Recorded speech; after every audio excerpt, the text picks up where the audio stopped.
Isso. São os 6 e pouco de aposentadoria, mais os 20 que a minha mulher recebia, que passou para 30, mas ela não recebeu nenhum de 30 porque morreu antes. Uhum. Mais ou menos, então, 26 mil, é isso? Não, pode dar 30 mil. 30 mil reais tem mais porque tem doação para meus filhos. Uhum. É porque eu não tenho... Não, mas o senhor, pessoalmente, só quero saber isso. Eu poderia chegar a quanto? 50 mil? Tá, 50 mil reais mensais. Eu não sei, eu tô tentando chutar aqui, doutor. Tá, aproximadamente... Eu posso depois mandar por escrito, sabe, o que... Tá, é porque é importante, porque o juiz precisa fixar disso. O rendimento fixo que eu recebo todo mês é esse, são 6 e pouco da anistia, e era 20, agora passou para 30. 26 mil, então. A Lewis que paga. Tá, 26 mil reais. Depois o advogado manda para o senhor aí tá. O total do rendimento das doações. Tá bom. Estado civil viúvo, tá? 4 nenhum menor de idade. Tá. Grau de instrução do senhor. Grau de instrução. Um curso primário e um curso técnico. Tá. Curso primário e curso técnico.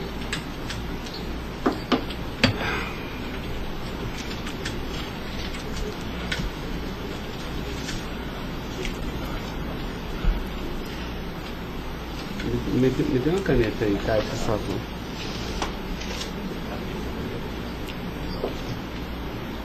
Pode gravar, Caio. Senhor Luiz Inácio, eu vou pedir então ao senhor para responder agora as perguntas no microfone, porque a partir desse momento a audiência vai ser gravada, tá?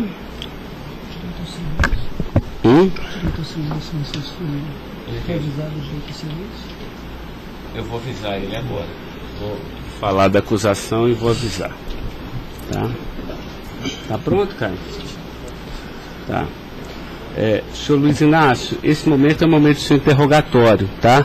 A lei lhe garante o benefício de ficar em silêncio em todas as perguntas que eu lhe fizer, as perguntas feitas pelo membro do Ministério Público, pela defesa dos denunciados, inclusive até pela sua própria defesa, tá?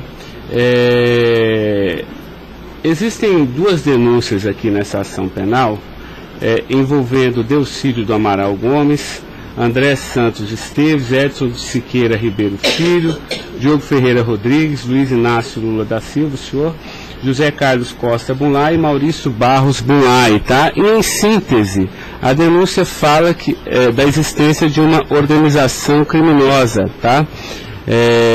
Pelo menos do dia 1º de fevereiro de 2015 até 20 de novembro de 2015. E a denúncia narra que todos esses denunciados teriam se esforçado para evitar ou para menos modular e conseguiram retardar a celebração de um acordo de colaboração premiada entre o Ministério Público Federal e Nestor Severo, tá? Depois a denúncia narra que um crime de patrocínio infiel, tá? Cometido pelos denunciados também, e de exploração de prestígio, tá? Bom, o senhor tem conhecimento desses fatos, tá? Né?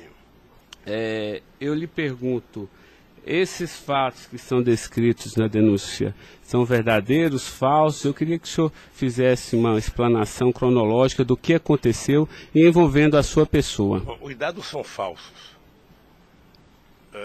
Eu queria aproveitar a oportunidade, doutor Ricardo, para dizer ao senhor que eu faço política desde os 23 anos de idade. Comecei em 1968 pelo movimento sindical. Depois fizemos as greves mais importantes desse país, depois do regime militar. Depois resolvemos que o sindicato já era muito limitado para a luta democrática desse país, resolvemos criar um partido político. Participei da criação do mais importante partido político de esquerda da América Latina, partido que fez a maior política de inclusão social na história desse país, partido que fez a maior política de combate à corrupção na história desse país. Se nós analisarmos o que aconteceu de 2003 até dezembro de 2014, a gente vai perceber que o Ministério Público, a Polícia Federal, a Controladoria Geral da República nunca tiveram, e a Controladoria nunca tiveram tanto apoio e tantas mudanças legislativas para melhorar a eficácia do combate à corrupção como nós fizemos. E há mais ou menos 3 anos, doutor, eu tenho sido vítima de eu diria quase que de um massacre. Ou seja, eu acho que todos aqui têm dimensão do que é um cidadão que foi presidente da República, que foi considerado o mais importante presidente da história desse país, que saiu com 87% de aprovação de bom e ódio, que fez com que o Brasil fosse respeitado no mundo inteiro e virasse protagonista internacional, de repente é pego de surpresa por manchete de jornais, por notícias na televisão, todo dia, todo santo dia, no café da manhã, no almoço e na janta, alguém insinuando, tal empresário vai prestar uma delação e vai acusar o Lula. Tal deputado vai prestar uma delação e vai acusar o Lula. Agora vão prender fulano, agora vão pegar o Lula. Agora vão pegar fulano e vai prender o Lula. Prender o Odebrecht, vai delatar o Lula. Prender o Aoete, vai delatar o Lula. Prender o Mulay, vai delatar o Lula. Prender o Delfídio, vai delatar o Lula. Prender o Papa, vai delatar o Lula. Eu esperando pacientemente. Por isso eu estou muito, muito orgulhoso e prazeroso de estar aqui para poder, na frente de um juiz imparcial, contar a versão desse fato. Primeiro, me ofende profundamente a insinuação de que o PT é uma organização criminosa. Me ofende profundamente, porque é o mais importante partido criado nesse país, criado pelos trabalhadores, dirigido pelos trabalhadores, e que fez nesse país o que ninguém nunca fez. E combater a corrupção não é virtude, é uma obrigação moral e ética. E isso eu aprendi com uma mulher que nasceu e morreu analfabeta. Segundo, esse partido conseguiu fazer com que as instituições fossem fortalecidas. O Ministério Público tinha um apelido de engavetador. No meu governo, pela minha vocação sindical, eu fazia questão de fortalecer a corporação e indicar o representado pela instituição. A Polícia Federal, quantos processos eram engavetados, quantas pastas sumiram nesse país. No meu governo, a Polícia Federal tinha que fiscalizar, tinha que investigar, teve dinheiro para investimento em inteligência e os delegados sabem como é que eles foram valorizados. E eu dizia, só tem um jeito de ninguém ser pego nesse país, é ser honesto, é não fazer nada errado.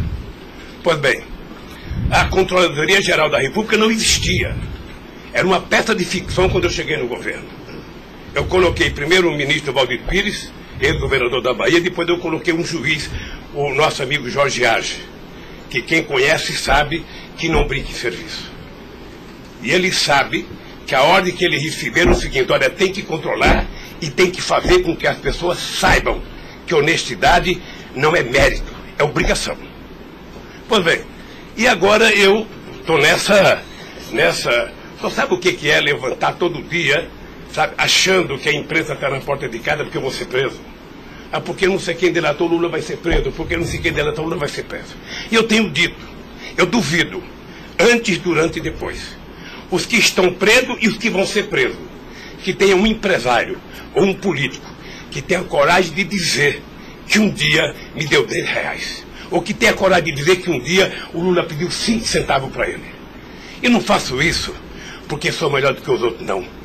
Eu faço isso porque quem chegou à presidência da República como eu cheguei, depois de perder 3 eleições, não tinha o direito de errar. Fiquei 8 anos no meu mandato, doutor, 8 anos, sem ir num jantar, sem ir num aniversário, sem ir num casamento, exatamente para não dar pretexto de aparecer aqueles que vão tomar uma champanhe e vêm pedir um favor. E vem tirar fotografia com o celular para depois explorar essa fotografia. Eu fico orgulhoso de estar prestando depoimento e chateado por uma ilação feita nesse processo contra mim pelo senador Delfídio. Portanto, eu queria lhe dizer que eu estou aqui para responder toda e qualquer pergunta. Se tem um brasileiro nesse momento que quer a verdade e deseja a verdade nesse país, sou eu. Portanto, estou à inteira disposição para responder tudo e a todos do jeito que vocês perguntarem. Tá, adentrando então na peça acusatória, senhor Luiz Inácio, a denúncia narra aqui 7 fatos. Diz aqui que no dia 8/4/2015, o senhor reuniu-se com o Delcídio Amaral no Instituto Lula, em São Paulo, e o senhor teria exortado a Delcídio a adoção de medidas para a compra do silêncio de Nestor Severo, de forma a que o Nestor, não celebrasse o acordo de colaboração premiada com o Ministério Público Federal. Vamos por fatos, que eu acho que fica mais fácil, a gente faz o encadeamento temporal aqui da denúncia. Esse fato existiu, Delcídio foi lá, pediu para o senhor teria pedido a ele para que ele intervisse e pudesse pelo menos ocultar fatos que pudesse relacionar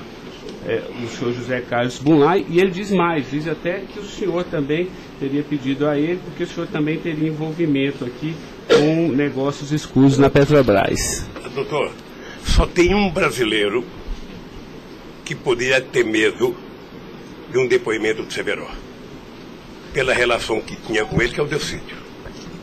Eu não tinha relação com o Severo. Portanto, eu não tive nenhuma preocupação com o depoimento de nenhum empresário, de nenhum diretor da Petrobras, porque não tem essa relação com eles. Portanto, o Delcídio contou uma inverdade nesse processo. Mas essa reunião existiu? Deve ter tido muitas reuniões com o Delcídio. Ele era senador da República, era líder do governo, nós conversamos muitas vezes em São Paulo e em Brasília. E com outros deputados. Lá no Instituto Lula. Várias vezes o Delcídio esteve lá. Várias vezes. Ok.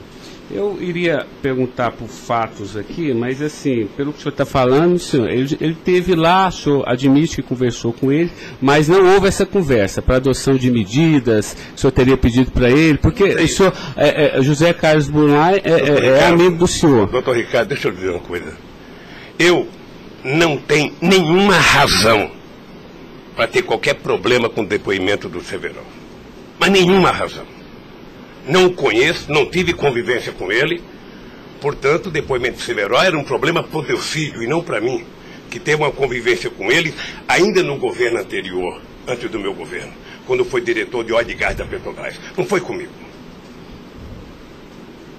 Tá, não surgiu essa conversa, então. Não surgiu, não se tocou. Se o senhor falar da Lava Jato? Doutor, da Lava Jato, hoje no Brasil, a gente fala no café, no almoço, na janta e ainda depois da novela. Mas não Porque só passa isso na televisão. Mas não se tocou no nome do Severo. Não tocou no nome. E muito menos no nome do Bunlai. Sabe, de que foi pedido coisa para o Bunlai? É um absurdo. É um absurdo.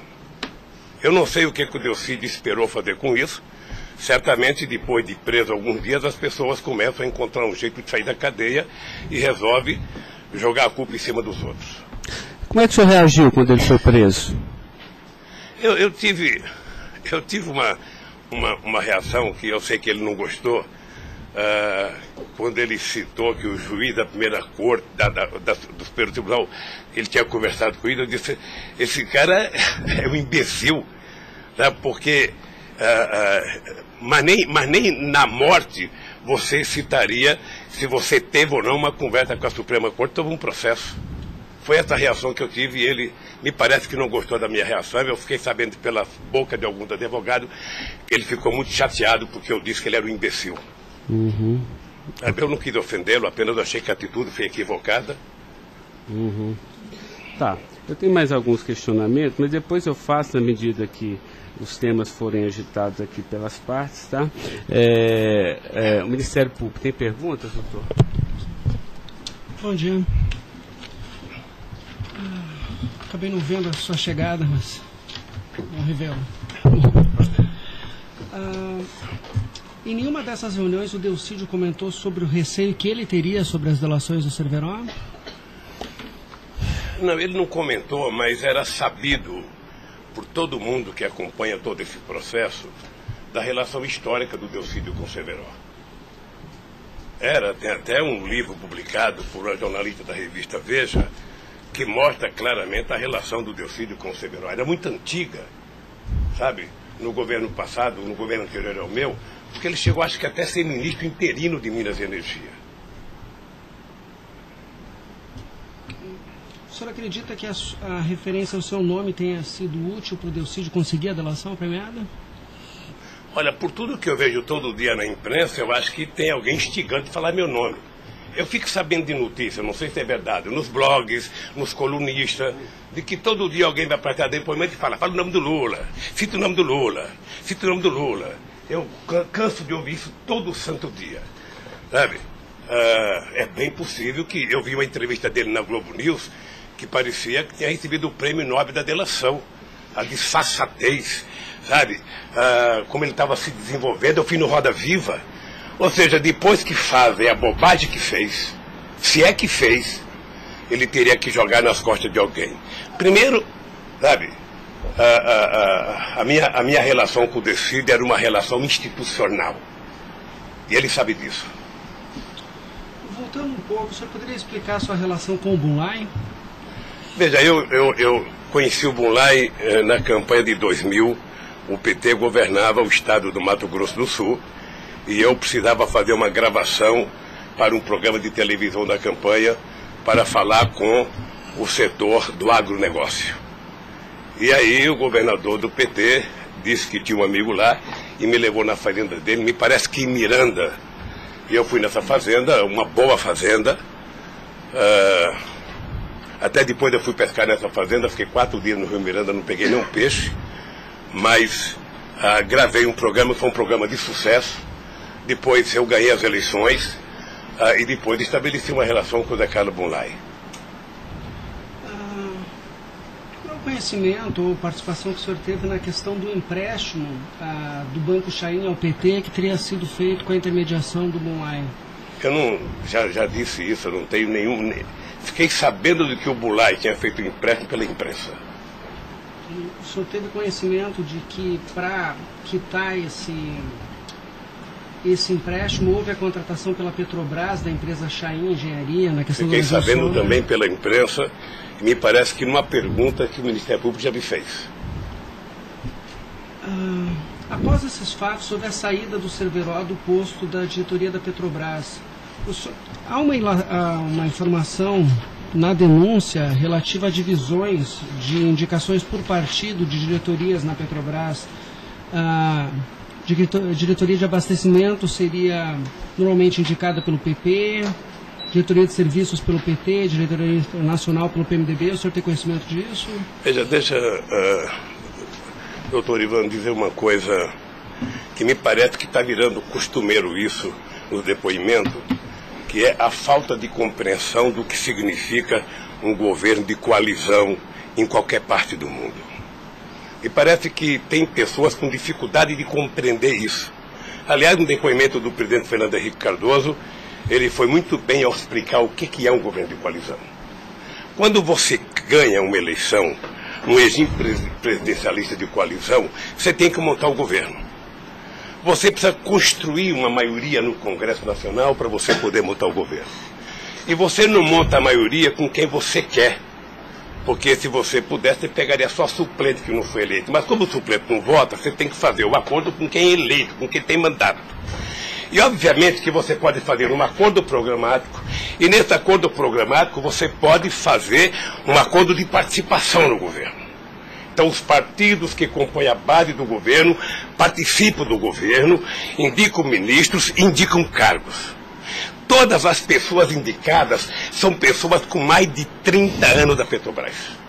Eu já disse no depoimento, sabe, que vocês vão ter que ouvir muita gente, o Conselho Fiscal da Petrobras, o Conselho de Administração da Petrobras, sabe, para saber se havia denúncia de corrupção, porque quando nós indicamos as pessoas e quando os partidos indicam, ou seja, se aparecer alguma denúncia de corrupção e aparecer no GSI, essa pessoa não é indicada.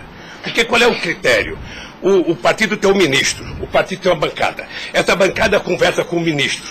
Se indicar um nome qualquer, esse nome vai para a Casa Civil, da Casa Civil passa para o GSI, que é o Gabinete Institucional, faz um levantamento, eu não sei aonde, sabe? E se não tiver nenhuma denúncia, essa pessoa é mandada para o Conselho de Administração e o Conselho de Administração indica. Não é o presidente da República que indica, é o Conselho de Administração. É assim que funciona em qualquer lugar do mundo. Ex-presidente, mas só uma questão relativa a isso. Existe um vídeo no YouTube em que o senhor está inaugurando uma plataforma que o senhor realmente fala que no seu governo a Petrobras se tornou mais transparente e que o senhor participava mais das decisões da Petrobras. É de uma plataforma em Angra dos Reis, isso foi em 2010. Então, deixa, doutor. Aí eu estou lhe perguntando para o senhor explicar. O senhor se lembra desse discurso? Eu sei que é muita coisa, mas eu estou até com um vídeo aqui e eu queria lhe perguntar isso. Senão a gente pode até passar. É que a imprensa dizia que eu vivia fazendo assembleia. Eu fui o presidente que certamente mais visitei a Petrobras.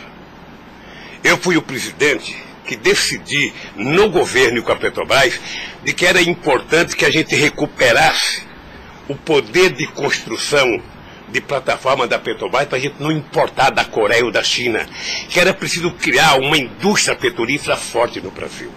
Por isso é que nós aprovamos a Lei de Conteúdo Nacional. 65% de tudo que fosse construído de plataforma ozônica teria que ser feita no Brasil, para a gente ter uma política industrial, para a gente definir uma política de engenharia, de ciência e tecnologia, porque o Brasil é um país grande, o Brasil não pode ser um serviçal, o país não é uma republiqueta. Este país poderia produzir e atender toda a América Latina e atender toda a África que margeia o rio chamado Atlântico. Lamentavelmente. Não, mas a pergunta é o seguinte, é porque o senhor falou que realmente no seu governo o senhor participava mais das decisões. Eu não participava, deixa eu mais falar. das decisões. Se o senhor quiser, a gente pode até ter um vídeo, e eu trouxe aqui aí para o senhor explicar. E Delcy também havia falado isso, que depois do mensalão, o governo federal, a presidência da República, participava mais na Petrobras. Isso ele falou. Deixa eu lhe falar uma coisa, o papel do governo, o governo participa na Petrobras através do Conselho da Petrobras.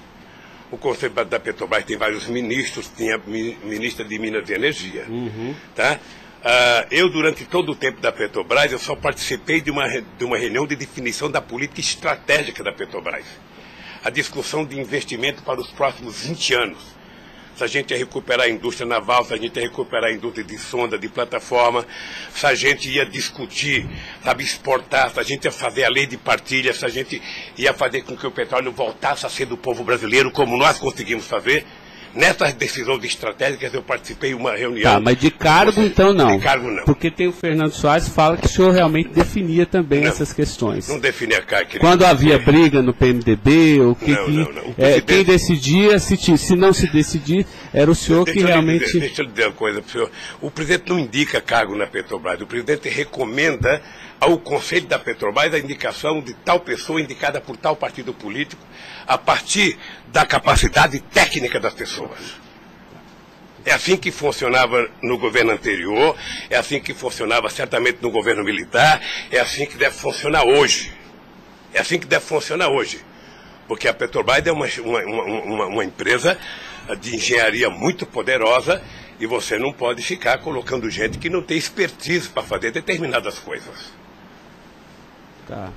Mas a expressão foi essa aqui, eu anotei. A gente sabe o que acontece lá dentro. O que o senhor quer rever o discurso? Eu não preciso rever, não. Tá.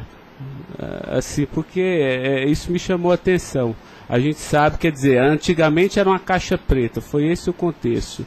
E agora a gente sabe o que acontece lá dentro. Quais foram os mecanismos que o senhor tomou, então, para que a Petrobras realmente ficasse mais transparente? A fazer com que o Conselho acompanhasse mais as decisões.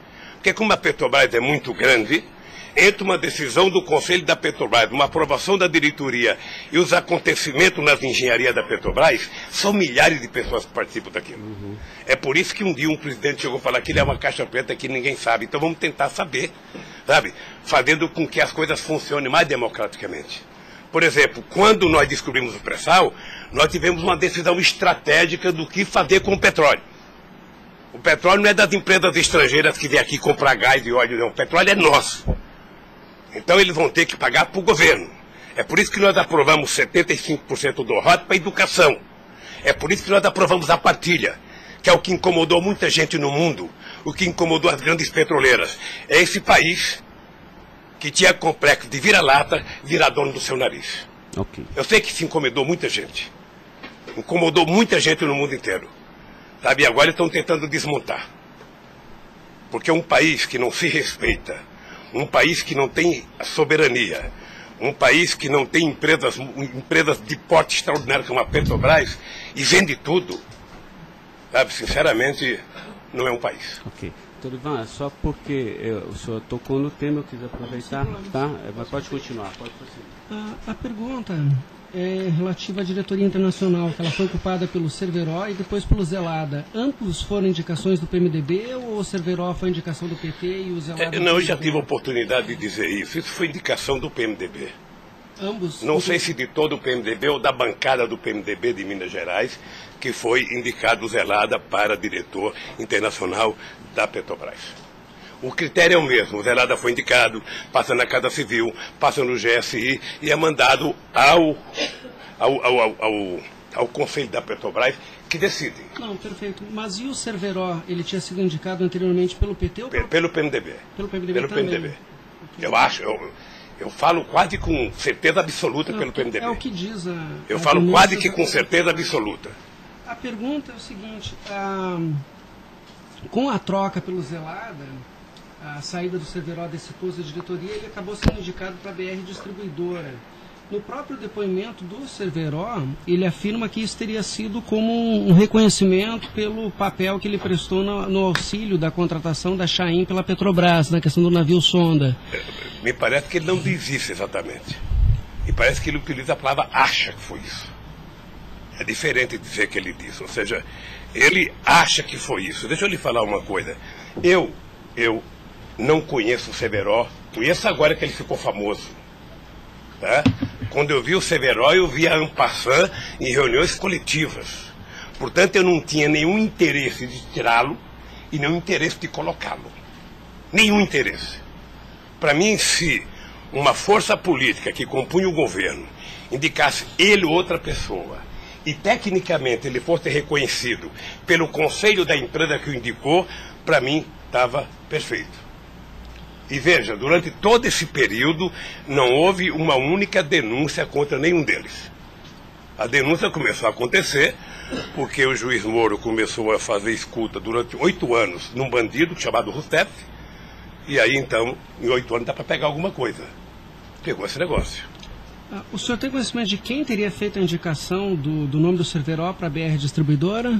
Se foi algum partido? Eu não sei se foi um partido ou se foi através do Zé Eduardo Dutra, que devia ter relação com o Cerveró, porque ele tinha sido presidente da Petrobras. Ele deixou de ser presidente da Petrobras e foi ser presidente da BR.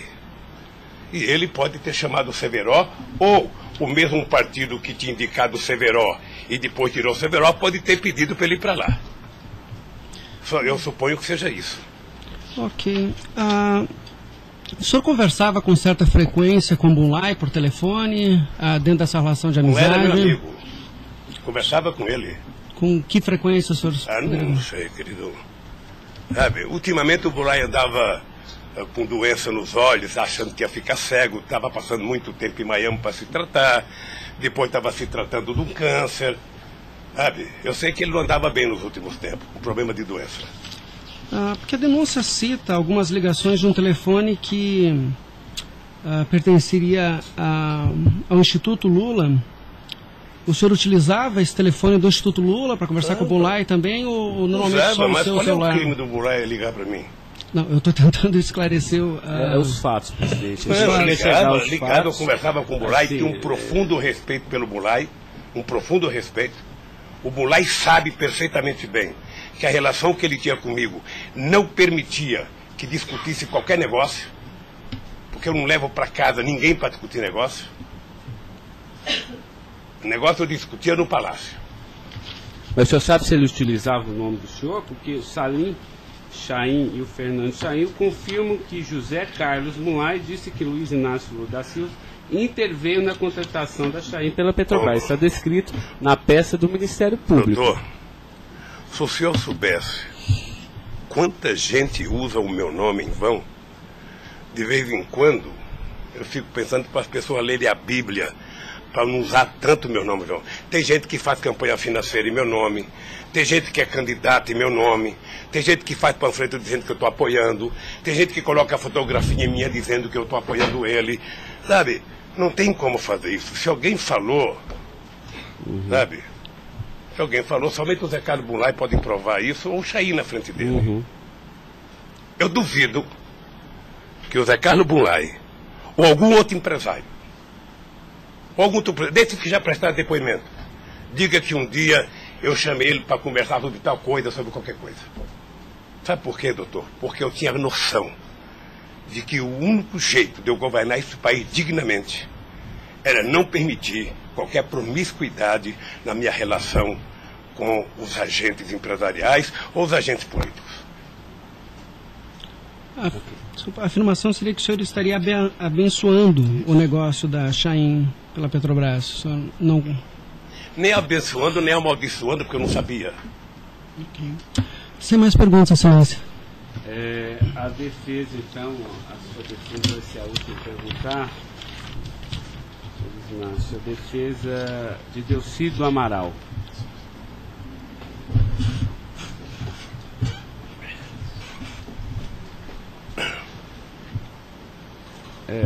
Doutor, alguém vai ter que sair para ele perguntar, tá?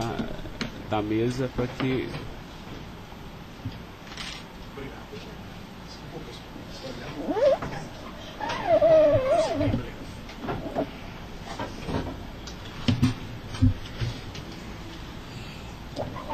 Bom dia. Bom dia. O senhor já mencionou que, de sua parte, não haveria nenhum receio na delação de Nestor Cerveró. A indagação que eu faço é se, da parte de Bunlai, seu amigo, se ele lhe confidenciou algum receio da delação do Cerveró. Nunca. Nunca. Nunca. Ele mencionou se conhecia o Cerveró? Quem, o Bunlai? O Bunlai. Não, nunca falou comigo do Cerveró. Nunca? Nunca falou comigo do Cerveró. Nem tampouco o senhor soube se ele... Quem falava comigo do Cerveró era o Delcídio. Que era amigo do Cerveró. Amigo do filho do Cerveró. Perfeito. O senhor tem conhecimento se a delação do Nestor Cerveró foi utilizada como um dos fundamentos para a condenação do senhor Bunlai? Não tenho. Não tem conhecimento. Não tenho. Tá certo. Eram só essas as indagações. Excelência, muito obrigado. Obrigado, senhor ex-presidente. A defesa de André Esteves tem questionamentos? Não tem? A defesa de Edson Siqueira Ribeiro Filho.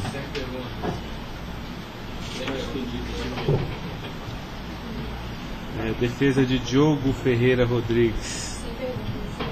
A defesa de José Carlos Bunlai. Tem algumas perguntas. Pode fazer isso. Bom dia, presidente. Presidente, o senhor disse que a sua relação com o senador Delcídio era institucional. Mas o senhor sabe qual era a relação do senador Delcídio com o José Carlos Bunlai? Eles tinham alguma amizade? Eles tinham alguma proximidade? Veja, a impressão que eu tenho era que era muito pequena a relação dos dois. E parece que o José Carlos Bunlai não tinha muita relação com o Delcídio. E com a sua mulher, dona Marisa, qual era a relação do José Carlos Bunlai? Eles tinham amizade? A mesma que comigo. O aniversário da sua ex-mulher? Quando ela fazia aniversário? Ele ia no aniversário da minha mulher. Mas o dia do aniversário dela? Dia 7 de abril. O senhor sabe se ele fez alguma ligação para ela no aniversário dela? A ligação do dia 7, eu já fiquei sabendo da ligação do dia 7. Bem. É o mínimo que eu esperava dele, que ele ligasse para ela para dar os parabéns. É só isso, obrigada. Tem alguma pergunta? Tá. A defesa de Maurício Bunlai. Sem questionamentos. A defesa de Luiz Inácio Lula da Silva. Sem perguntas, excelência. Tá, só mais uma questão, senhor Luiz Inácio. A denúncia sempre fala do Instituto Lula. Eu queria que o senhor falasse um pouquinho a finalidade do Instituto Lula. Eu tirei pelo site a missão, me parece que o senhor desenvolve projetos na África também, né, com finalidade de erradicação da extrema pobreza, da fome, acesso à educação, promoção da igualdade, mas também é um local que o senhor também chama as pessoas para discutir política. Delcídio falou que o senhor o convidou para ir lá quando ele era líder do governo. Explique para mim o Instituto Doutor Lula. Ricardo, eu não sei se você sabe, a Receita Federal fez uma devassa no Instituto para saber se ele está cumprindo com a sua obrigação institucional. Veja, eu quando deixei a presidência da República, eu falo isso apenas com o objetivo de explicar. Muita gente pode achar que eu sou arrogante, eu sou petulante. O doutor Ivan, no primeiro depoimento, eu disse isso para ele. Mas ou seja, crime, viu? Quando eu deixei a presidência da República, por conta do povo brasileiro, eu tinha sido o presidente, quase que o presidente mais importante do mundo nos 10 primeiros anos do século XXI. Esse país virou protagonista internacional. Esse país passou a participar do G8, coisa que nunca participava. Esse país ajudou a construir o G20. Esse país participava do BRICS com muita importância. Esse país participava do IBAS entre Brasil, África do Sul e Índia. Esse Brasil criou a Unasul, criou a CELAC, onde pela primeira vez a gente fazia uma reunião da América Latina sem participação dos Estados americanos. Esse país não deixou a ALCA entrar aqui. Esse país construiu o Conselho Nacional de Defesa para se contrapor à 4ª Frota Americana, depois que nós conseguimos o pré-sal, que eles reinauguraram a 4ª Frota. Nós criamos o Conselho de Defesa. Então, nós fizemos a maior política de inclusão social da história desse país. 36 milhões de pessoas saíram da extrema pobreza e 40 milhões ascenderam à classe média. Isso é uma Argentina, isso é uma Colômbia. A bancarização do povo pobre foi com 70 milhões de pessoas entraram no sistema financeiro. É uma Colômbia e uma Argentina junto. Tudo isso em 12 anos. Olha, eu saí da presidência e eu queria fazer com que a América Latina e a África adotassem as políticas públicas que nós adotamos no Brasil. O programa Luz para Todos. O programa PA, que era a compra de alimento para o pequeno produtor. O Minha Casa Minha Vida. O Bolsa Família. O aumento do salário mínimo. Durante 12 anos, todos os funcionários públicos tiveram aumento nesse país. Houve reajuste de carreira, houve aumento do salário mínimo. Aumentamos as exportações, aumentamos o mercado interno, numa demonstração de que o pobre não era problema. O pobre era a solução. Eu gostava de ir para a África para dizer para os presidentes. Uma vez até fiquei com medo de Angola. Porque eu, depois da minha palestra, eu me dei conta da quantidade de general que tinha lá dentro. E eu falei o seguinte, é preciso diminuir o dinheiro das Forças Armadas e colocar dinheiro para os pobres. Porque o pobre não entra no orçamento. O Poder Judiciário entra, porque tem poder de pressão. Os sindicatos organizados entram. Sabe? Todo mundo entra, o pobre não entra. O pobre está lá, desgraçado, abandonado, ninguém olha por ele. Agora, coloque ele no orçamento. Deixa ele começar a ir no shopping. Deixa ele começar a comprar carne, comprar iogurte, comprar meia, comprar sapato. Nesse país ficava incomodado porque pobre comprava dentadura com o dinheiro que a gente dava do Bolsa Família. E eu queria ensinar isso, eu queria ensinar as pessoas a compreenderem que o pobre no Brasil e no mundo seria a solução se a gente desse a ele o mínimo necessário. Foi por isso que eu não quis criar um ONG. Criei um instituto para poder viajar o mundo tentando mostrar o exemplo do que esse país fez em tão pouco tempo. Mas o que Delcídio, porque ele disse aqui que algumas vezes o senhor chamou ele lá. Em que ele se encaixa aí? É que eu não sabia, doutor. Porque sabia, assim, realmente, eu entendi, a política está de acordo com o estatuto aqui do Instituto Lula, mas assim, por que o senhor chamou ele lá? Ele falou assim, muitas vezes o presidente Lula, e de vez em quando eu ia como cortesia também. Deixa eu lhe falar, ele foi muitas vezes conversar comigo, ele era líder do governo, como outros senadores foram conversar comigo. Cada vez que o Delcídio ia no hospital sírio-libanês fazer um check-up ou uma consulta, ele falava, presidente, eu estou aqui no Sírio, eu posso passar aí? Passa, meu filho.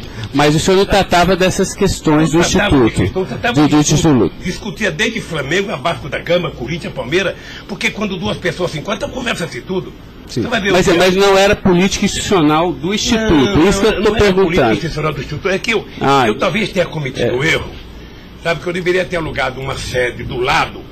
E quando eu discuti esse instituto, ficava numa cadeira, quando eu discutia outra coisa, pulava para outra cadeira. Eu achei desnecessário. Eu achei que a civilização não exigiria essa burocracia toda, porque isso é uma coisa de burocracia.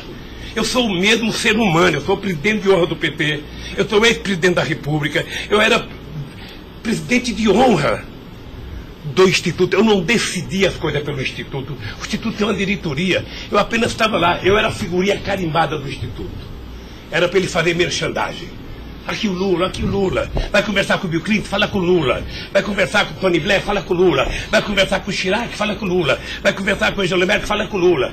Sabe, eu tive o prazer, doutor Cláudio, de ser o ex-presidente da República, que em todas as viagens do mundo que eu fiz, depois de deixar a presidência, era recebido pelos presidentes. Esse era o status quo do Brasil. Hoje nós estamos numa situação em que o presidente não tem coragem na Bolívia. Então o país, que era um motivo de orgulho, virou um motivo da tristeza. Pela pequenez que esse país tomou dimensão nos últimos anos. Não, eu não estou emitindo nenhum juízo de valor, mas assim, o que eu quero saber é o seguinte: o senhor também chamava pessoas como o líder do Delcídio para conversar sobre outros assuntos. Chamava dirigente sindical, chamava gente do LGBT, chamava negro, chamava índio, chamava todo mundo. Isso. Ali, eu vou dizer uma coisa, sabe qual é o apelido do Instituto? Sabe? Não sei, nunca fui. Posto Ipiranga. Lamentavelmente é assim. Mas não é por causa do Instituto, é por causa do personagem. Sabe? Então todo mundo fala: tem problema em tal lugar? Posto Ipiranga. Tem problema em tal lugar? Posto Ipiranga. E sabe que eu tenho orgulho disso. Eu tenho muito orgulho de fazer 36 anos que eu deixei o movimento sindical e ainda sou amigo de todos os sindicalistas, de todas as correntes, da Força Sindical à CUT. Sou amigo de todos os partidos políticos. Então, se isso é um pecado, se isso é um erro jurídico, se isso incomoda o Ministério Público, a Polícia Federal, sei lá quem, eu vou alugar uma salinha na porta e sento lá e atendo e vou deixar em paz, porque não é possível. Não é possível, sinceramente, doutor, sinceramente, eu quero lhe agradecer a oportunidade de vir prestar esse depoimento. Porque eu estou com muita coisa na garganta para falar. Eu estou cansado de ver procurador dizer que não precisa de prova, que ele tem convicção. De juiz dizer: eu não preciso de prova, eu tenho fé, vou voltar com fé. Eu quero provas, alguém tem que dizer, qual é o crime que eu cometi, aonde que eu cometi. Chamar o PT de organização criminosa, se dependesse de mim, cada deputado do PT, cada vereador do PT, cada militante, abrir um processo para quem dizer provar qual é a quadrilha. Porque eu estou cansado, doutor. 71 anos de vida, eu cansei.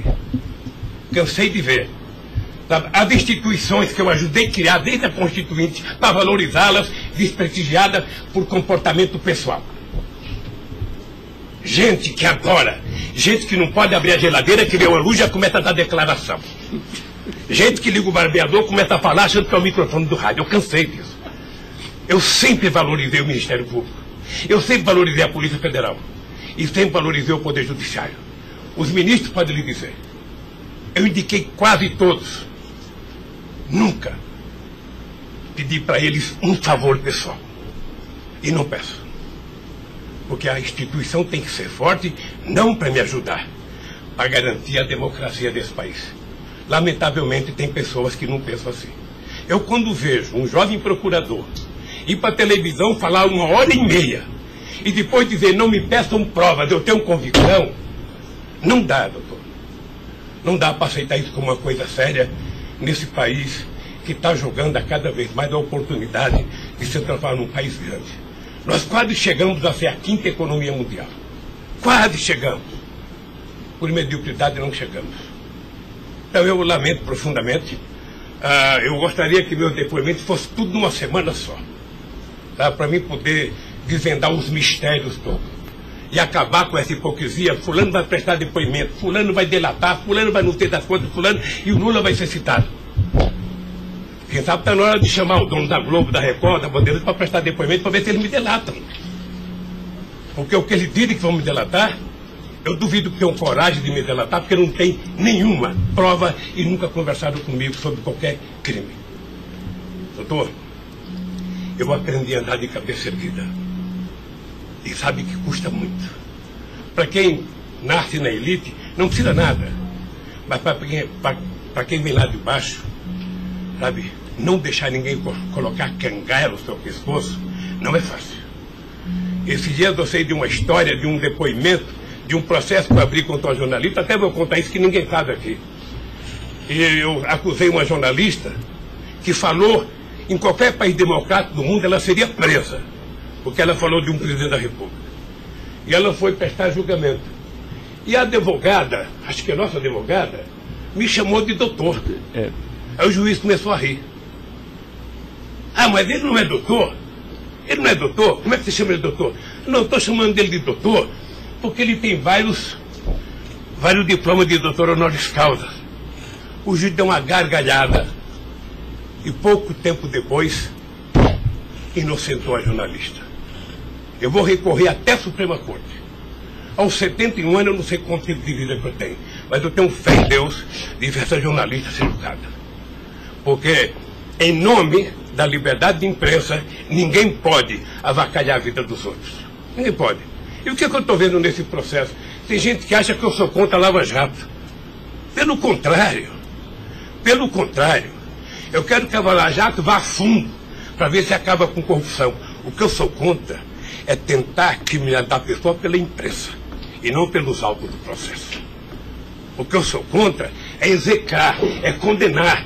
Eu conheço pessoas que, se tivessem liberdade, seriam mortos na rua. Tal é. Sabe quantas horas eu tenho de notícias negativas contra mim no Jornal Nacional em 8 meses, 16 horas? Nenhum político no mundo aguentaria isso. E eu vou matá-lo de raiva, porque toda pesquisa vai aparecer na frente. Para eles saberem que nem sempre eles podem brincar com as pessoas. Sabe? Então o juiz, o promotor, o delegado, não tem que ficar fazendo, sabe, pirotecnia com as pessoas.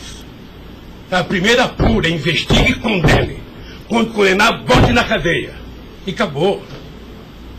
Sabe, não é tirando fotografia de criança, mostrando casa, mostrando não sei das quantas, inventando mentiras, inventando ilações. Então, quero lhe dizer que o senhor está diante de um homem que está disposto a prestar tantos quantos depoimentos for necessário. E quero que todo mundo saiba, se tem um brasileiro que quer a verdade nesse país, sou eu. E não me venham com mentiras ou com ilações. Porque um cidadão que nasce no Nordeste e não morre de fome até os 5 anos de idade, não tem medo de cara feia. Eu quero defender a minha honra, que é o valor mais importante que eu tenho. Então eu quero lhe agradecer esse depoimento e a liberdade de poder dizer essas coisas que eu até agora não tinha falado, mas eu cansei, eu vou falar. Doutor Luiz Inácio, o momento é do senhor, tá? É a sua defesa, o senhor tem todo o direito de falar. Só mais uma questão para a gente encerrar, acho que ninguém tem mais questionamentos. O presidente do Instituto Lula, na época, em 2015, era o doutor Paulo Okamoto. Ele não participava de nenhuma reunião, assim, com o senhor, às vezes, ou participava, ou era bem informal, como o senhor disse? Eu sou um pouco relaxado, sabe? Porque Delcídio disse aqui que as reuniões eram somente ele e o senhor, que as coisas era só... Não ficava ninguém na sala. É isso? O senhor confirma isso? Eu tenho pelo Delcídio, eu não vou levar muito a sério o que ele disse. Tá? Mas deixa eu falar, eu aqui, quando eu era presidente da República, eu brigava com a minha assessoria que achava que eu tinha que ter uma liturgia. A liturgia é importante, presidente. Você não pode andar no corredor abraçando as pessoas. A porta não pode ficar aberta, sabe? Então, no Instituto, sabe, tem hora que a conversa é pessoal, tem hora que entra 10 pessoas, 5 pessoas, 6 pessoas, 4 pessoas. Mas de total transparência, é isso que o senhor quer falar? Quando a pessoa pede uma conversa sigilosa, eu faço uma conversa sigilosa, sabe? Ok. Tá bom. Agradeço a presença do senhor para esclarecer os fatos, tá? Ninguém tem mais questionamentos, então está encerrado, tá encerrada a audiência. Na fase do